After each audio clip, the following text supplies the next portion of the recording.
교회 다니시는 분이나 성당 다니시는 분이나 교회 다니시는 분이나 아니면 미신을 믿으시는 분들 모두 다 공통점이 있는데, 지성이면 감천이라고 하는 사고방식을 가지고 미신적으로 신앙생활들을 하십니다. 죄송합니다만은 교회 다니는 분들의 많은 분들, 예수가 누군지, 하나님이 누군지, 성령이 누군지, 왜 주님이 교회를 세우셨는지 그냥 모르고, 그냥 내가 아쉬우니까, 내가 불안하니까, 또 여러 가지 문제가 있으니까 그냥 무턱대고 나왔다가 시험 들면 또 옮기고, 또 시험 들면 또 평안해지면 또 교회 안 다니고 다른 교회로 옮기거나 다른 종교로 옮기는 사람 비일비재합니다. 그것이 오늘날 교회의 현실이고 모든 종교계의 현실이에요. 자기들이 믿는 그 교회, 그 교가 뭘 가르치는지를 모르고 다니는 사람들이 많이 있어요. 특별히 중요한 것이 있는데, 하나님이 이 교회를 세우신 이유가 뭐냐 이거예요. 하나님이 가장 귀하게 여기시는 것들이 무엇이 있느냐는 거예요. 근데 이것들을 알지 못하고 그냥 교회를 무작정 다니다가 어느 날 힘들고 어려우면 교회 떠납니다. 어느 날 힘들고 어려우면 어떤 사람 보기 싫은 사람 있으면 그 사람 때문이라고 핑계대고 난 다음에 그리고 잔인하게 교회를 향하여 손가락질을 하고, 그리고 자기와 함께 신앙생활했던 사람을 비판하고 정죄하다가 교회를 떠나는 사람들 많이 있습니다. 오늘 중요한 건 하나님이 왜 세상을 창조했는가, 왜 인간을 창조했는가, 그리고 하나님이 가장 귀하게 여기시는 것들이 무엇인가를 배워야 됩니다. 하나님은 우주 만물을 다 만드신 창조주예요. 우리가 믿는 하나님은 그 많은 사람들 가운데 선각자, 그리고 영적으로 튀어있는 사람, 그 누구를 믿는 집단이 아니라 온 우주 삼라 만상을 창조하시고 섭리하시고 주관하시고 인간을 창조하신, 영원 전부터 우리의 때를 정하시고 우리를 만드셔서 이끄시는 그 하나님을 아버지라고 섬기는 모임이 교회예요. 우리 그리스도인이에요. 우리는 세상의 어떤 귀신, 잡귀신을 믿는 그런 집단이 아닙니다.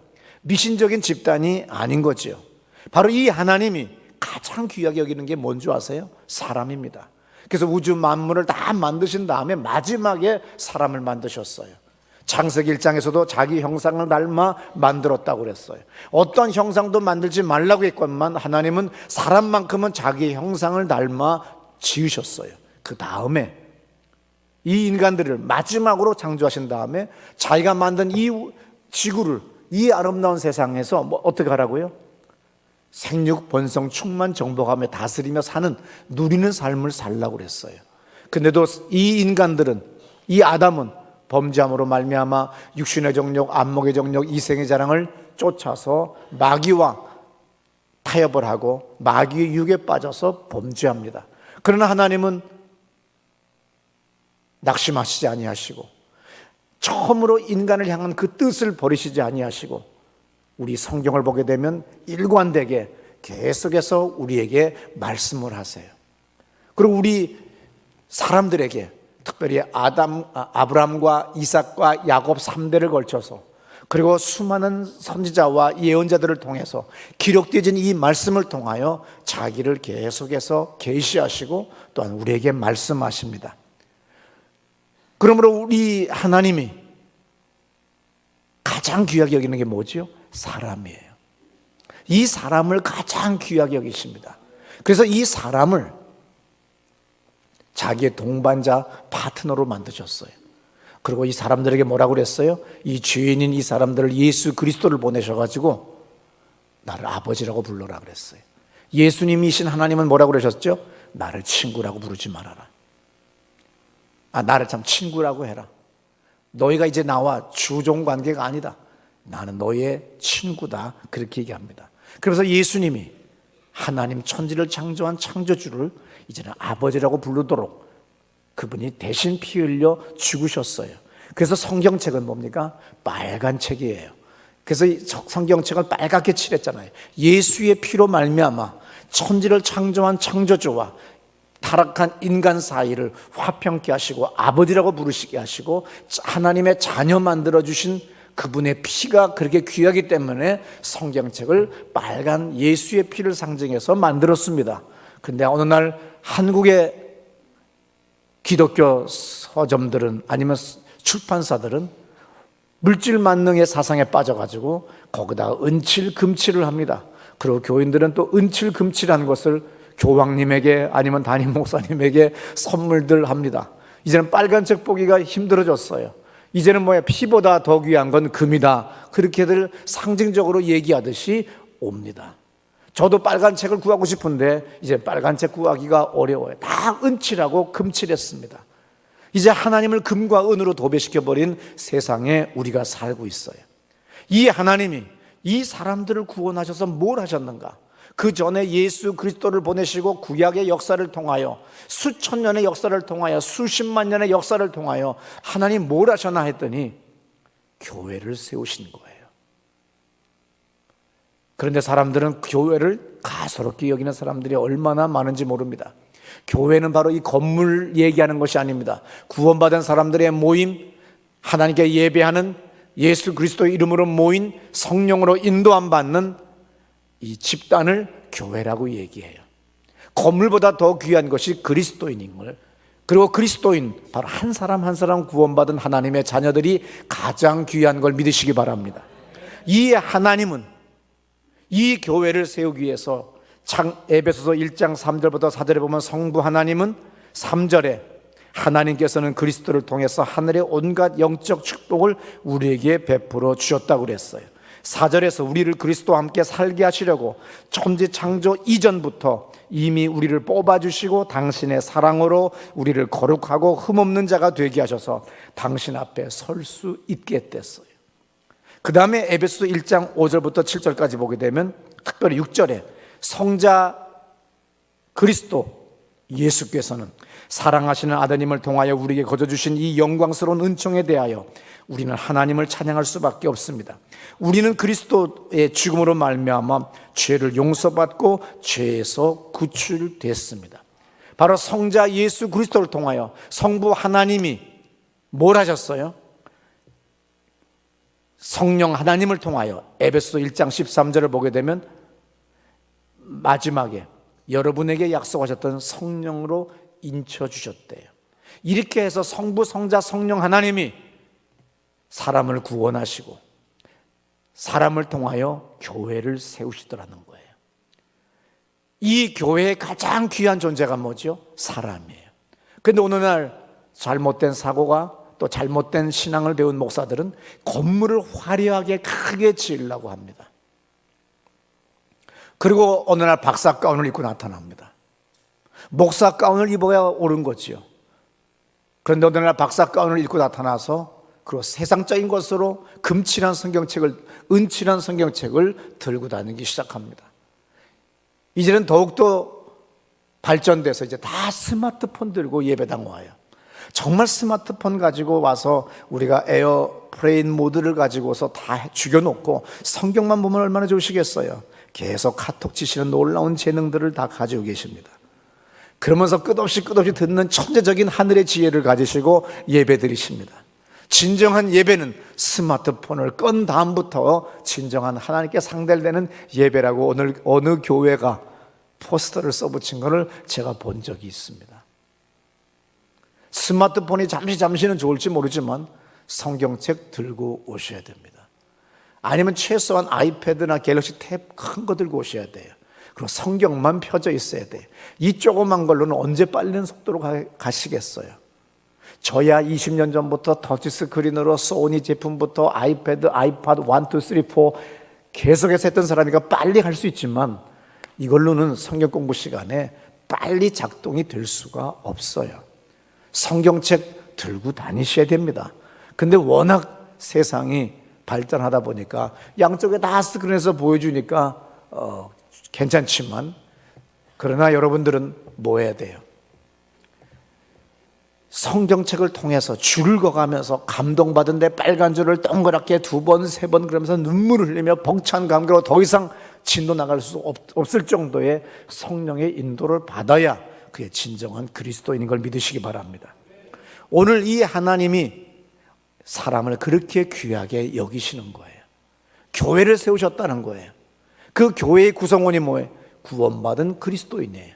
그래서 이사야 43장 7절에 그들은 내 백성이라고 불리는 것들, 나의 영광을 빛내려고 창조한 내 백성, 내 손으로 빚어 만든 나의 백성이다. 이사야 43장 21절에서 내가 친히 손으로 빚은 나의 백성이 나를 찬양하고 기리리라. 그들을 내게로 오게 하라 그랬어요. 그래서 오늘 하나님은 창세 때부터 일관되게 한 가지를 했는데, 사람을 창조하십니다. 그러나 사람은 타락합니다. 그러나 타락한 사람을 포기하지 않으셨어요.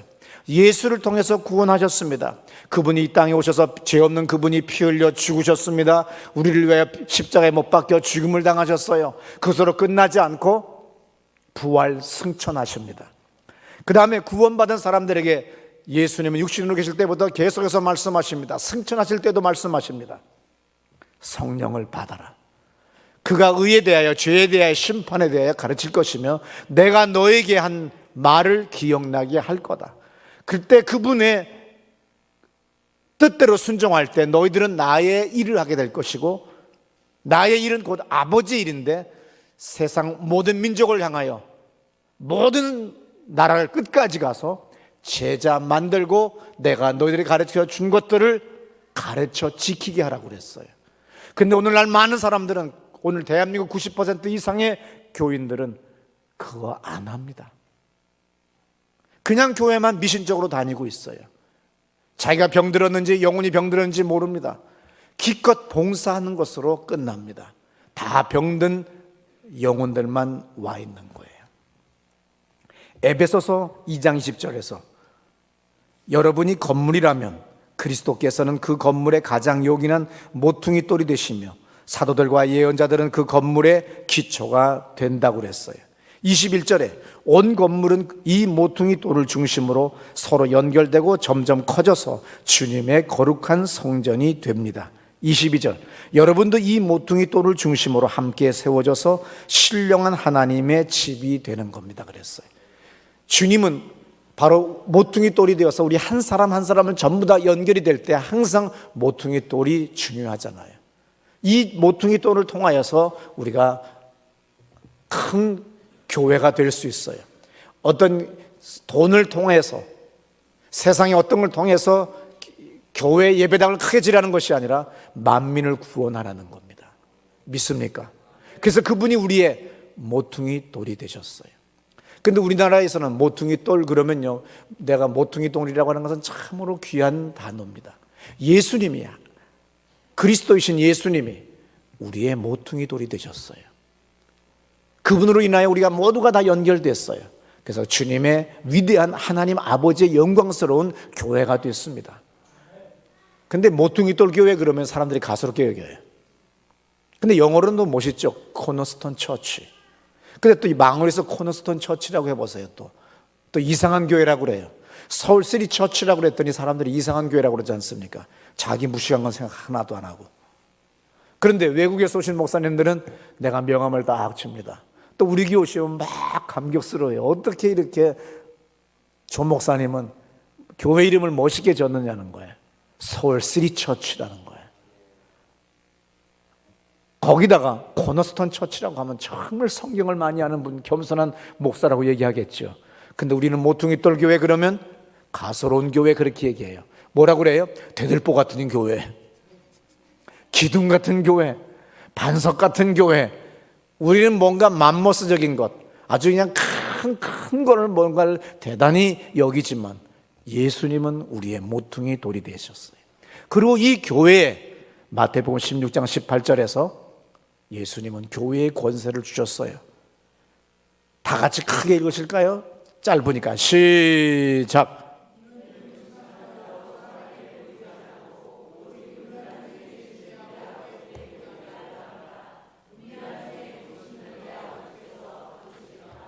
예, 잘못 성경이 나왔어요.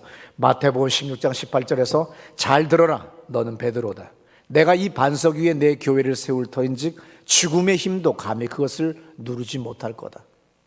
교회가 어떨 때는 부실해 보여요. 허해 보여요. 그래서 어떤 사람이 교회 들어와 가지고 내가 한번 움직이면 교회가 다 움직여지겠네 그래요. 왜냐하면 이 할머니 저 할머니 보니까 다 별 볼 일 없어 보여요. 근데 죽습니다. 머리를 쳐들면 뭐가 돼요? 부서지게 돼 있어요. 아스팔트 공사하는 거 보셨죠? 그렇게 됩니다.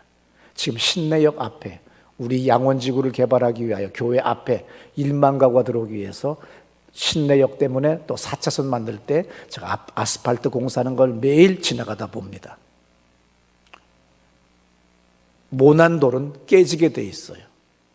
잔인할 정도로 불도저가 그리고 땅을 다지는 기기가 와서 계속해서 박살을 내게 돼 있어요. 어느 날 어떤 사람이 볼 때 자기 교회 담임 목사가 하는 짓이 꼭 미련한 것 같고 자기 생각이 옳은 것 같아요.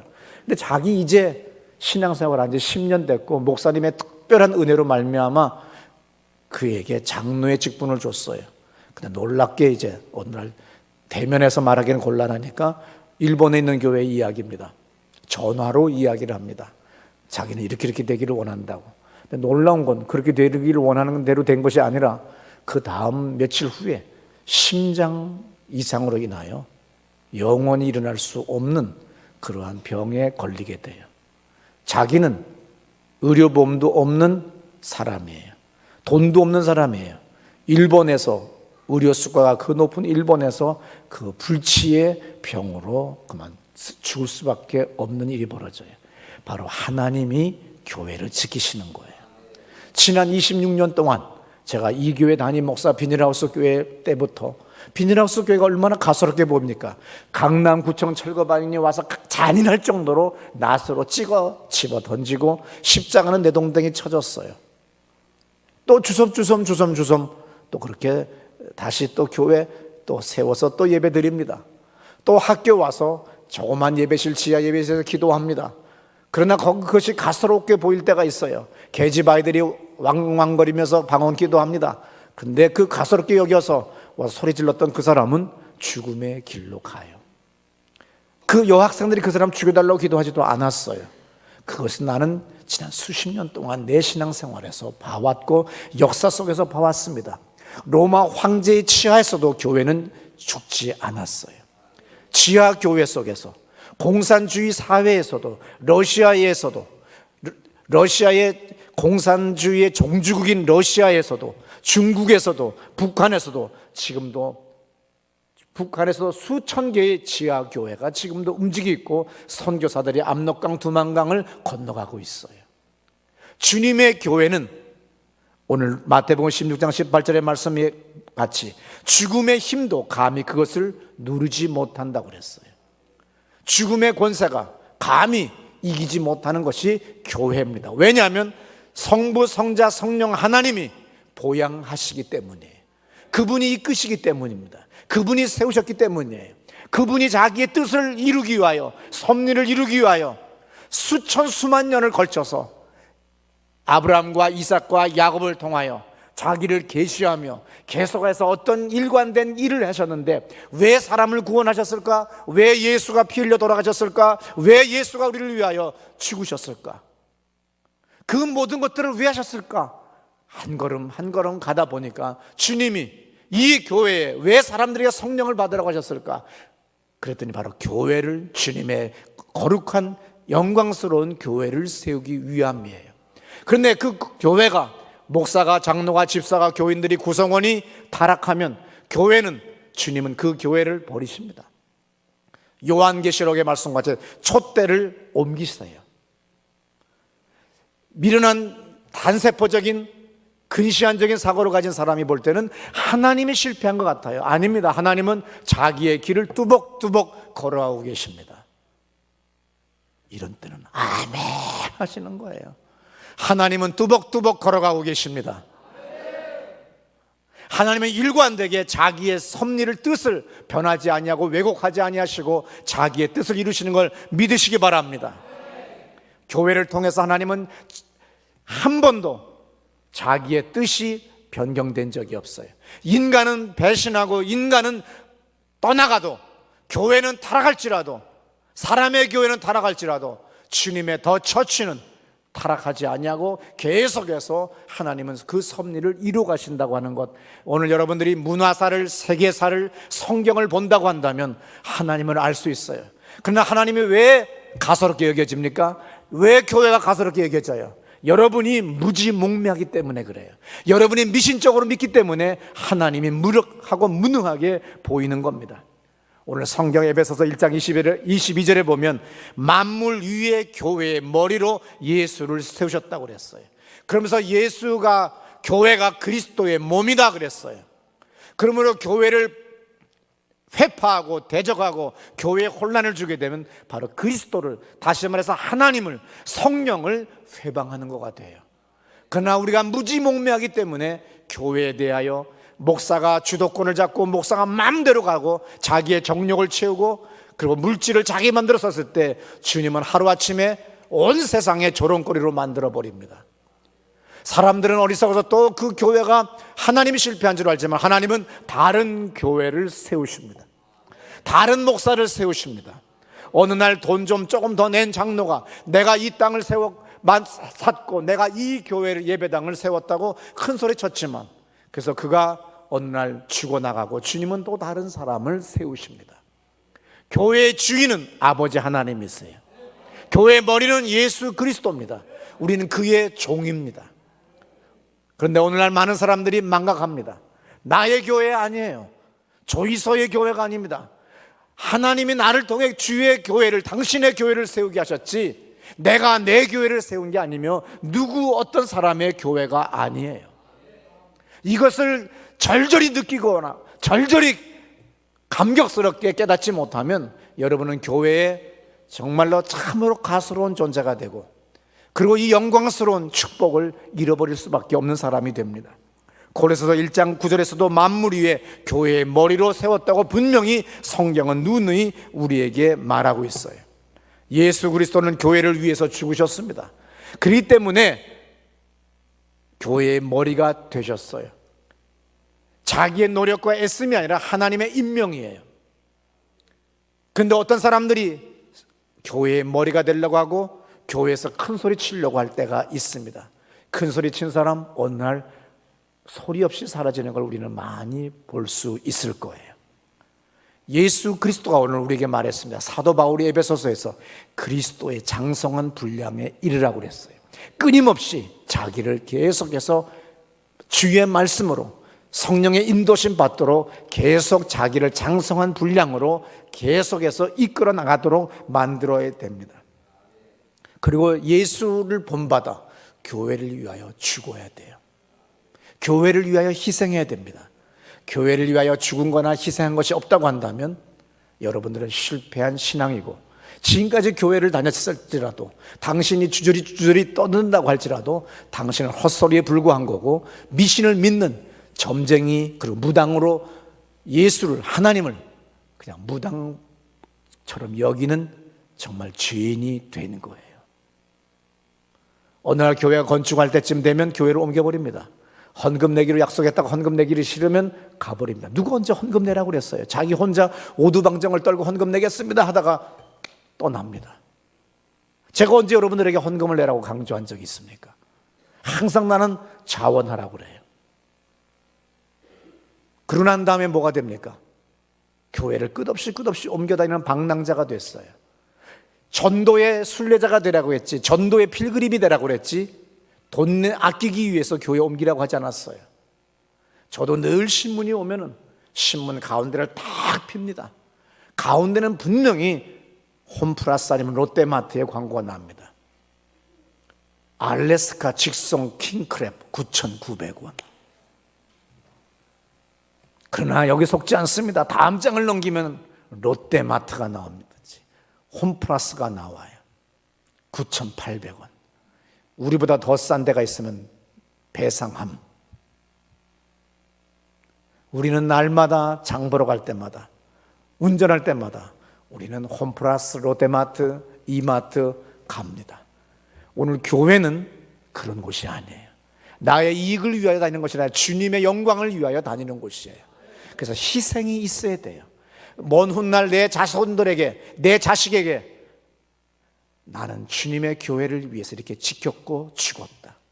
그리고 내가 이렇게 이 주님의 교회를 위하여 내가 이렇게 영광스러운 삶을 살다가 내가 이렇게 병도 든 적도 있었고 어려운 적도 있었지만 이렇게 흠없는 티 없는 주님의 영광스러운 교회가 이렇게 세워졌단다. 너희들도 이 교회를 위하여 죽어라. 교회에 거친 돌이 되지 말고 모난 돌이 되지 말며 너희는 평생에 하나님의 영광을 위하여 주의 교회를 세우는 자가 되고 희생하는 자가 되어라. 그러면 그 자식이 여러분이 애쓰고 수고하지 않아도, 여러분이 돈을 물려주는 것이 없을지라도 하나님이 복 주시고 지켜주시는 걸 믿으시기 바랍니다. 오늘 교회를 위해서, 예수 그리스도를 위해서, 하나님의 아버지의 영광을 위해서 근심하는 성령을 위해서 우리는 사도 바울이 에베소서에 이렇게 말합니다. 다른 삶을 살으라고. 다른 삶을 살으라고. 에베소서 4장 17절부터 이런 말씀이 있습니다. 그러므로 나는 주님의 이름으로 여러분에게 간곡히 권고합니다. 이제부터 여러분은 이방인들처럼 살지 마십시오. 그들은 헛된 생각을 하고 마음이 어두워져서 하나님께서 주시는 생명을 받지 못할 사람이 되었습니다. 그것은 그들이 무지하고 마음이 완악하기 때문입니다. 그들은 도덕적인 감각을 잃어버렸고 제멋대로 방탕에 빠져서 온갖 더러운 짓을 하고 있습니다. 20절. 그러나 여러분은 그리스도를 그렇게 배우지 않았습니다. 옛날 시골 교회 다닐 때, 동네 교회 다닐 때, 10대 다녔을 때의 사고방식 가지고 이 교회에서 봉사하려고 하지 마세요. 어떤 사람이 이렇게 말합니다. 나는 육군 중사로 40년 근무하다가 제대했기 때문에 내가 통솔을 잘합니다.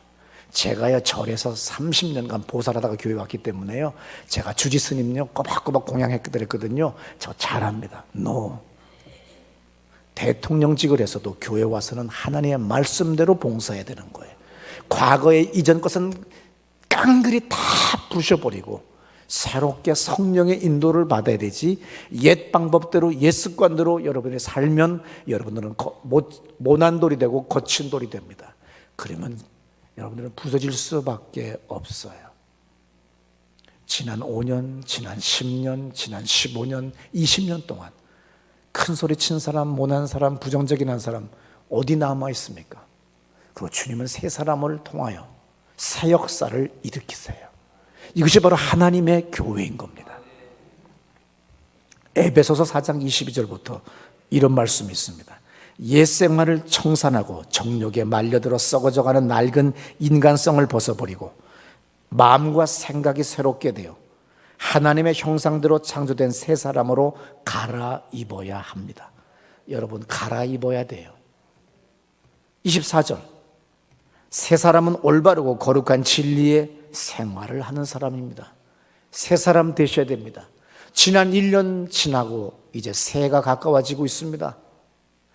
얼마나 세월이 빠르게 지나갑니까? 그냥 슝슝슝슝 날아가요. 세상에. 낙엽이 하나도 없어요. 예배당 앞 가로수에 곁가지 하나 안 남아요. 잔인하게 떨어질 때 우리는 보잖아요. 그렇게 옛날에는 그냥 막 속을 쳤어요. 10년 전만 해도 저는 머리카락이 많아서. 지금은 어떻게든지 하나라도 더 간직하려고 가진 짓을 다 합니다. 낙엽보다 더 떨어지는 속도보다 더 빠르게 내 머리카락은 떨어져 나가고 우리 육체는 후패해 나가고 있어요. 기회가 얼마 있는지 몰라요. 그래서 에베소서의 사도 바울이 말합니다. 세월을 아끼라. 에베소서 4장 25절에 잘 들어보세요. 그런즉 거짓을 버리고 각각 그 이웃과 더불어 참된 것을 말하라. 이는 우리가 서로 지체가 됨이라. 분을 내어도 죄를 짓지 말며 해가 지도록 분을 품지 말고 마귀에게 틈을 주지 마라. 도둑질하는 자는 다시 도둑질하지 말고 돌이켜 가난한 자에게 구제할 수 있도록 자기 손으로 수고하여 선한 일을 하라. 27절에 악마에게 발붙일 기회를 주지 말라고 그랬어요. 마귀에게 틈을 주지 말라고 그랬어요. 분을 내도 어떻게 하라고요? 끝까지 그렇게 유지시키지 말라는 거예요. 그 자존심 있는 것 같고 똑똑한 것 같은데요, 분났지만은, 화가 났지만 분수가 되세요. 영구가 되세요. 그냥 미친 척 하고서 언제 그랬냐 하듯이 그냥 그런 다음에 미친 척 하고서 그냥 다시 사세요. 그리고 빨리 미안하다고 요새는 얼마나 좋아요. 카톡이 발달돼 있잖아요. 메시지가 있잖아요. 공짜잖아요. 전화도 공짜입니다. 페이스북 메신저, 전화기, 카카오 메신, 전화기, 해외까지 요새는 다 공짜예요. 무료예요. 거기다가 이상한 그림에 혓바닥 내놓고서 미안하다고 하나 보내세요. 우리 교인 가운데 그렇게 땅이 안 팔려요. 그런데 남편이 자기를 자꾸 어떻게 뭘 하더래요. 그래서 나중에 참다 말대답을 했더니 한 번도 말대답 안 하던 옆편 내가 말대답했다고 막 화를 내더래요. 자기도 그냥 끝까지 말 안 하다가 드디어 각방을 썼대요. 근데 이러고 있다가는 좋을 것 같지가 않더래요. 성경을 마침 설교 시간에 이 말씀이 나오더랍니다. 그래서 자기가 용기를 내가지고 전화했대요. 미친 척하고 밥 먹었어? 아니, 먹어야지. 어서. 미안해. 알아? 미안해. 용서해줘. 그랬더니 탁 끊더래요. 놀랍게 그날 밤에 땅이 팔렸어요. 부동산에서 전화가 왔어요. 그렇게 안 팔리는 게 팔렸어요. 그러고 난 다음에 다시금 저기 팔당 가는데 중앙선 옛날 철길 옆 자전거 도로 바로 옆에 땅을 샀어요. 자기들이 꿈꿔왔던 전원주택의 땅을 하나 탁 샀습니다. 그러면서 뭐라고 그래요? 분을 내어도 그렇게 오래오래 간직하지 말아요. 그렇게 귀한 거 아니에요. 혈압 올라가게 해요. 뇌경색, 뇌출혈 일으키게 해요. 심장경색 일으키게 해요. 아시겠습니까? 당뇨 치수 올라가요. 그냥 팍 털어버리는 거예요. 믿습니까? 28절 또 읽어주세요. 에베소 4장 28절. 도둑질하는 자는 다시 도둑질하지 말고 돌이켜 가난한 자에게 구제할 수 있도록 자기 손으로 수고하여 선한 일을 하라. 무릇 도둑질하던 게 뭐 꼭 남의 집 것만 도둑질이에요? 온전한 11조를 드리라고 했는데 자꾸 11조 온전하게 안 드리고서 이것이 나의 다라고 하면 도둑이라고 그랬잖아요. 말라기서에서. 그 다음에 뭐예요? 세금 포탈하지 말아요. 세금은 절세할 수 있습니다. 여러분이 세무사를 동원해서 어떻게 하면 세금을 절세할 수 있는가? 법 한도에서 최대한으로 절세하는 거 좋은 일이에요. 근데 세금 1등 하는 사람도 얘기하세요. 나는 꿈꿉니다. 우리 교회에서, 자기 업종에서, 자기 회사에서, 우리나라에서 가장 세금 많이 내는 사람이 우리 교회에서 나오기를 나는 축원합니다. 또 우리 여러분들의 11조 헌금이 가장 많은 사람이 되기를 원합니다. 이것은 좋은 일입니다. 그리고 여러분들이 가장 많은 사람들을 고용을 창출시키는 사람이 되세요. 한 사람이 처음엔 누구나 다 돈이 아쉬워서 돈 벌었지만 돈을 다 벌은 다음에 뭐가 돼요? 명예를 얻게 되죠. 돈과 명예를 얻게 되면 인생의 허무함을 알아요. 제가 지난주에는 중국 산동성에 갔습니다. 산동성은 중국에서 가장 가난한 해안가에 있는 쪽은 다 잘 사는 쪽이었지만 그러나 산동성 옛날부터 가난한 동네예요. 그런데 이 산동성의 7천만 인구는 다 가난에 허덕였어요. 그런데 그 중에 한 남자가 1m 58cm밖에 안 되는 이 남자가 거대 기업을 일으킵니다. 그 동네에 한 남자가, 똑똑한 남자가 있었는데 그 남자가 어느 날 공산당 부주석이 됐어요.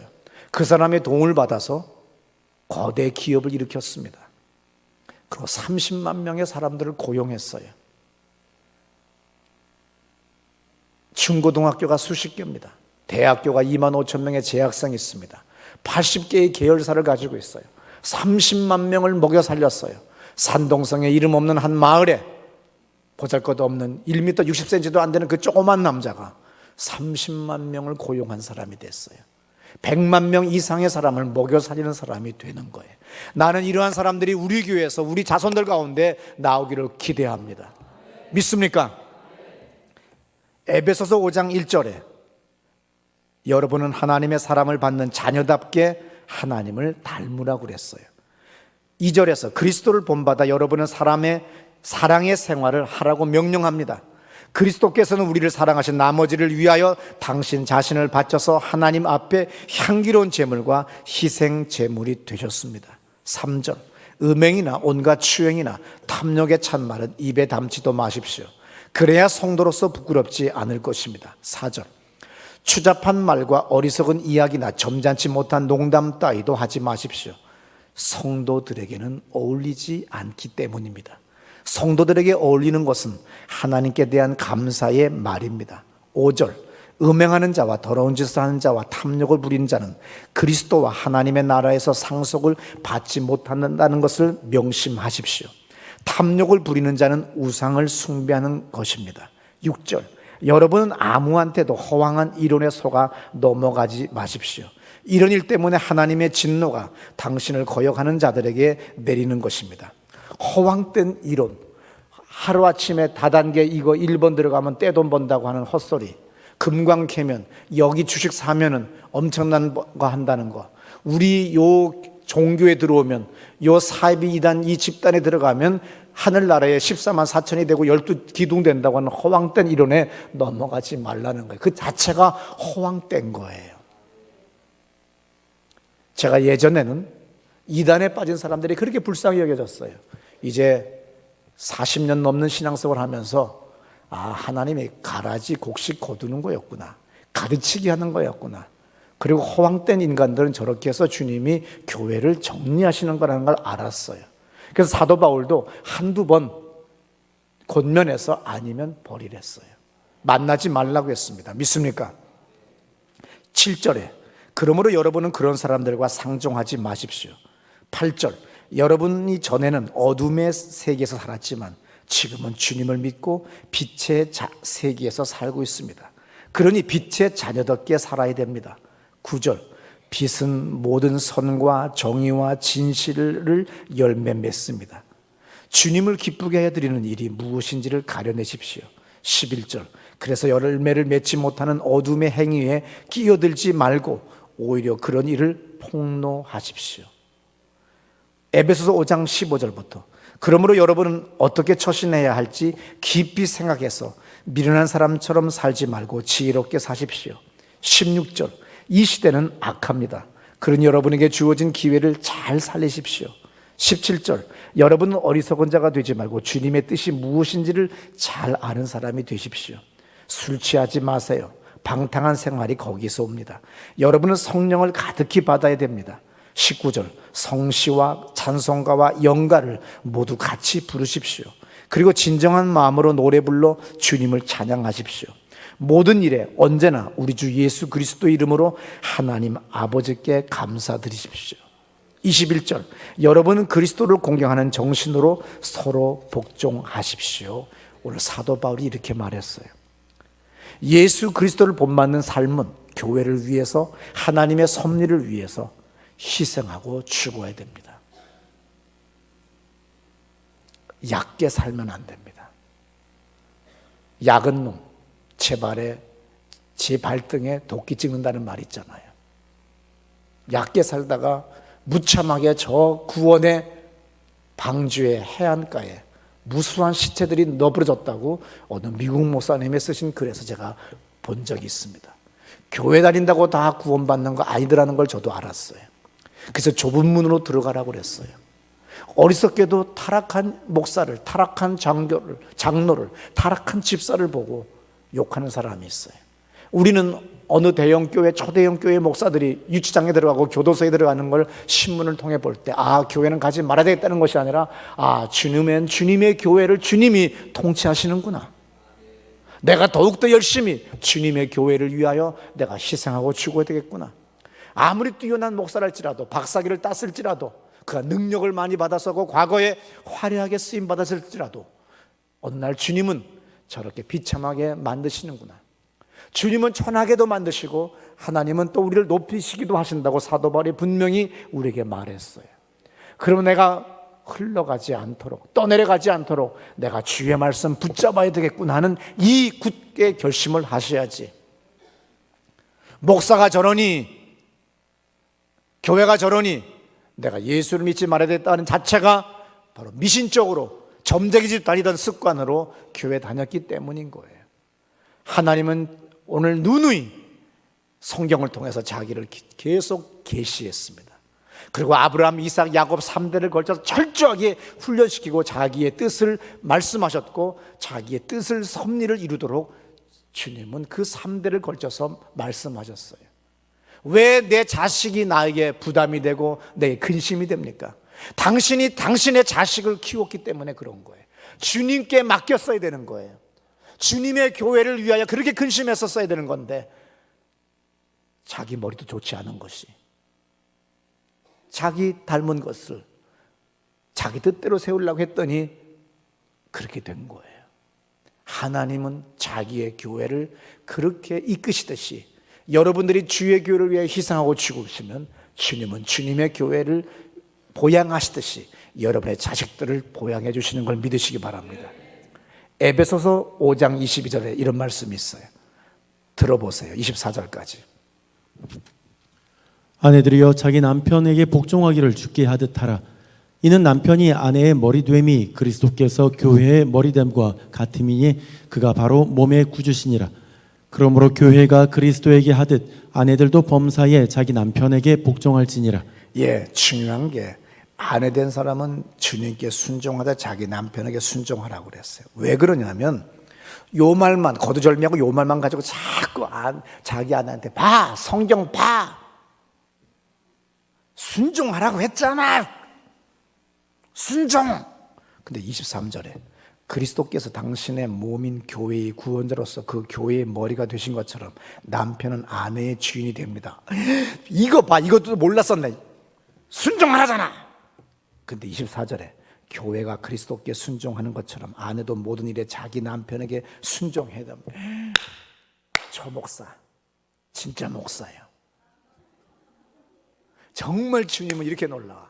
여보, 재떨이 가져와봐. 막걸리는 사왔어. 맥주. 그러지 말라고.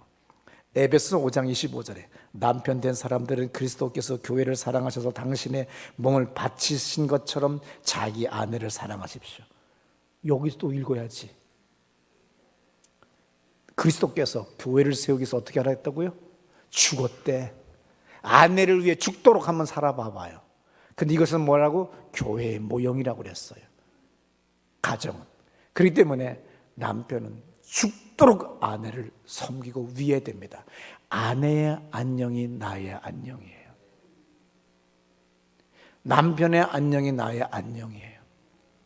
어느 날 한갈래 권사님이 꽃을 그렇게 잘 갖고 왔는데 당뇨 때문에 입원하시게 되니까 꽃들이 죽어갑니다. 그때 한갈래 권사님의 자리가 참 컸다는 걸 알아요. 강정순 권사님이 열심히 철회를 잘 하셨습니다. 그런데 어느 날 어떤 일이 벌어집니까? 영감님께서 당뇨로 발가락을 절단해야 될지 안 해야 될지 할 정도로 입원을 하시게 됩니다. 그래서 교회를 안 나오세요. 그랬더니 그 다음부터는 어떤 일이 벌어져요? 병상에 계셔야 되니까 밤에 강정순 권사님 없으니까 다 없는 것 같아요. 할머니 중에 그분이 가장 힘이 좋으신데 안강최 아닙니까? 강씨거든요. 그런데 그분이 안 계시니까 교회가 텅 빈 것 같아요. 이기풍 권사님이 외손자가 교통사고로 병원에 입원해가지고 매일 처리하시던 분이 안 계시니까 그분이 계신 자리가 텅 빈 것 같아요. 결론은 뭐예요? 내가 권사님, 집사님, 장로님 한 분 한 분을 위해서 기도한 것이 바로 나를 위한 거예요. 믿습니까? 남편 보약 잘 챙겨드리는 거, 아내를 죽도록 사랑하는 거, 섬기는 거, 아내를 위하여 보험도 들고 아내를 위하여 입원시키고 종합검진 시켜주는 거 참 귀한 일입니다. 근데 어리석은 인간들은 저만 건강검진하는 거예요. 오늘 어느 교인이 저에게 건강검진 티켓을 하나 만들어줘서 건강검진을 딱 받아보니까 좋아요. 1박 2일짜리 건강검진이었어요. 너무 좋아서 우리 집사람이 늘 부어가지고, 우리 집사람은 옛날에 정말 44kg였어요. 지금 그 몸무게가 88이 된 것은 부어서 그렇게 된 거지. 그래서 나를 위해서라도 내가 건강검진을 시켜야 되겠다. 그래서 6개월 월부로 제가 긁었어요. 그 다음에 건강검진을 시켰습니다. 그러면 간호사가 따라다니면서 이제 건강검진을 하나하나 하잖아요. 근데 제 아내에게 간호사가 이렇게 얘기하더래요. 사장님께서는 참 훌륭하신 것 같습니다. 우리 사람이 왜냐고 그랬더니 다른 남자들은 싸가지가 없어서 자기만 검진하는데 이렇게 남편이 아내까지 검진시키는 사람은 보기가 참 힘드십니다. 근데 내가 뭐 그렇게 자비로운 게 아니고 나의 안녕을 위하여 페이스북에 제 회복 친구 중에 박사학위도 따시고 미국에서 훌륭하게 삶을 사시다가 한국에 오셨는데 자기는 잠잘 때 아내의 머리 쪽에 자기 머리를 대고 잠을 잔대요. 그리고 아내가 아파하면 밤새 잠자면서 깨면서 아내의 발을 주물러 준대요. 사랑 얼마나 너무해요. 근데 그 전에 종합검진 시켜줬어야지. 그 전에 위해 줬어야지. 이제 80이 다 된 나이에 휠체어 타는 아내 휠체어에 앉혀야지요. 대소변 해줘야지요. 목욕시켜줘야 되지요. 밥 먹여줘야 되지요. 밤새 주물러줘야 되죠. 마비가 오니까. 아내의 안녕이 나의 안녕이에요. 교회의 안녕이 나의 안녕이에요. 성도의 안녕이 교회의 안녕이에요. 나라의 안녕이 나의 안녕입니다. 믿습니까? 오늘 이 모든 것은 상관관계가 있는 거예요. 홀로 살아갈 수가 없는 존재인 겁니다. 그러면 서로를 위하여 축복해야 되고 기도해 줘야 되는 겁니다. 에베소서 5장 28절 이와 같이 남편된 사람들도 자기 아내를 제 몸같이 사랑해야 합니다. 자기 아내를 사랑하는 것은 자기 자신을 사랑하는 것이 아니겠습니까? 이게 지금 에베소서 5장 28절의 말씀이에요. 에베소 5장 30절에서 우리는 그리스도의 몸의 지체들입니다. 31절 성서의 그러므로 사람이 부모를 떠나 자기 아내와 결합하여 둘이 한 몸을 이룬다는 말씀이 있습니다. 이제는 내가 의지하던 것들을 다 단절하고 부모를 떠나야 되는 거예요. 세상을 떠나야 되는 거예요. 그리고 교회가 한 몸이 되어야 되는 겁니다. 믿습니까? 그리스도와 하나가 되어야 되는 거예요. 아내와 하나야 되는 거예요. 하나가 되어야 되는 거예요. 근데 어리석은 것이 결혼했는데도 불구하고 장가 갔는데도 자꾸 아내가 뭐라고 하면 꼭 저 화장실 가서 엄마 우리 사람이 뭐라는데 뭐라고 대답해야 되지? 멍청한 자식. 엄마 저기 상여금 받았는데 어디 통장으로 보내? 멍청한 놈. 아내한테 보내야 되지. 모든 것은 아내와 상의해야 돼요. 모든 것은 교회에서 해결되는 게 돼 있어요. 하나님은 교회를 통하여 인류를 구원하시고 하나님은 교회를 통하여 우리를 치료하십니다. 교회를 통하여 우리를 가르치시고 우리를 무장시켜 주세요. 교회를 통하여 하나님은 은혜와 축복을 베풀어 주시는 것이 오늘 에베소서에서 교회에 대하여 우리에게 말씀하시는 겁니다. 그래서 이 비밀이 크도다. 내가 교회에 대하여 말하노라.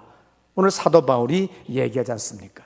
33절 그러나 이 말씀은 여러분에도 적용되는 것으로서 남편 된 사람은 자기 아내를 자기 몸같이 사랑하고 아내 된 사람은 자기 남편을 존중해야 됩니다. 오늘 여러분들 이 아침에 지난 1년간 아니면 10년간 수십 년 동안 교회를 위해 희생한 것이 없다고 한다면 그리고 교회를 가는 것이 믿음 있는 남편과 믿음 있는 아내 전도한 사람한테 위세 부리듯이 가는 것이 아니라 내 인생의 마지막 남은 세월을 아껴야 될 때가 왔는데 내가 주의 교회를 위하여 죽어야 되고 희생해야 되겠구나 하는 결심하는 여러분 되시길 축원합니다. 교회를 도망가는 것이 아니에요. 교회를 지켜야 되고 교회를 위하여 죽어야 됩니다. 그때 여러분들을 하나님은 책임져 주십니다. 바로 이 교회를 세우기 위하여 교회를 통하여 주님의 뜻을 이루기 위하여 아버지 하나님은 인류를 창조하셨고 인류를 구원하셨고 예수 그리스도를 통하여 아버지라고 부르게 하시는 큰 은혜를 주셨던 겁니다. 주여 자자손손이 내 가정이 내가 주님의 위대한 교회를 세우는 사람이 되게 해주세요. 주님의 위대한 교회를 지키는 사람이 되게 해주세요. 만민을 구원하는 사람들이 되게 해주세요. 나를, 내 가족을, 내 아내를, 내 남편을 사용하여 주시옵소서. 다 자리에서 일어나셔서 두 손 들고 다 같이 회개하며 기도합시다.